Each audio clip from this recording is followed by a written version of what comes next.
ഐശ്വര്യ എന്നൊരു അടിപൊളി പേര് വെച്ചിട്ടാണ് കേട്ടോ ഇന്ന് ഞാനൊരു കഥ പറയാൻ പോകുന്നത്. ദൂരെ ഒരു കാട്ടിൽ ഒരു പെൺമയിലും ആൺമയിലും ഉണ്ടായിരുന്നു കേട്ടോ. നല്ല സുഹൃത്തുക്കളായിരുന്നു അവര്.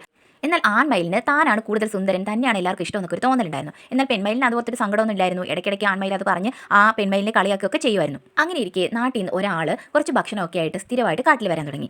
അയാൾ കൊടുക്കുന്ന ഭക്ഷണമൊക്കെ നമ്മുടെ ആൺമയിൽ മേടിച്ച് കഴിക്കും കേട്ടോ. എന്നിട്ട് അയാളെ സന്തോഷിപ്പിക്കാനായിട്ട് നൃത്തമൊക്കെ ചെയ്യും. ഇത് നമ്മുടെ പെൺമയിൽ ശ്രദ്ധിക്കുന്നുണ്ടായിരുന്നു. പെൺമയിൽ ആ ആൺമയിലിനോട് പറഞ്ഞു, ഇനി ഇങ്ങനെയൊന്നും ചെയ്യരുത് കേട്ടോ, അപരിചിതരായ ആളുകൾ തരുന്ന ഭക്ഷണം ഒന്നും വാങ്ങിച്ച് കഴിക്കരുത്, അയാളെ സന്തോഷിപ്പിക്കാനായിട്ട് ഇങ്ങനെ നൃത്തമൊന്നും ചെയ്യരുത്, ഇല്ല തന്നെ ഒരുപാട് ഇഷ്ടമാണ്, തന്നെ കാണാൻ നല്ല ഭംഗിയുള്ളതുകൊണ്ടാണ് ആളുകൾ തനിക്ക് ഭക്ഷണമൊക്കെ ഇങ്ങനെ തരുന്നത് എന്നൊക്കെയാണ് ആൺമയിൽ പറഞ്ഞുകൊണ്ടേയിരുന്നത്. അപ്പോൾ ഇതെല്ലാം കേട്ടുകൊണ്ട് അടുത്തൊരു മുയലും കുഞ്ഞിരിപ്പുണ്ടായിരുന്നു കേട്ടോ. ആ മുയൽ പറഞ്ഞു, പെൺമയിൽ പറയുന്ന സത്യമാണ്, എൻ്റെ കൂട്ടുകാരെയും ഇതുപോലെ ഭക്ഷണമൊക്കെ കൊടുത്തിട്ട് അവർ പിടിച്ചുകൊണ്ട് പോയിട്ടുണ്ട്, അതുകൊണ്ട് ഇങ്ങനെ അപരിചിതരായ ആളുകൾ തരുന്ന ഭക്ഷണം ഒന്നും വാങ്ങിച്ച് കഴിക്കാതിരിക്കുന്നതാണ് എപ്പോഴും നല്ലതെന്ന്. മരത്തിന്റെ മറവിൽ അയാൾ ഇന്നും ഭക്ഷണമായിട്ട് വന്നിട്ടുണ്ടായിരുന്നു. മുയലും കുഞ്ഞ് പറഞ്ഞ കാര്യം കേട്ടപ്പോൾ പെൺമയിൽ പറഞ്ഞത് സത്യമാണെന്ന് നമ്മുടെ ആൺമയിലിന് തോന്നി. ശരിയാണല്ലേ, ഇങ്ങനെ അപരിചിതരായ ആൾക്കാർ മിഠായിയൊക്കെ തന്നാൽ നിങ്ങളൊന്നും വാങ്ങിച്ച് കഴിക്കരുത് കേട്ടോ. ഒരുപാട് അപകടം പിടിച്ച ലോകത്താണ് നമ്മളിന്ന് ജീവിക്കുന്നത്.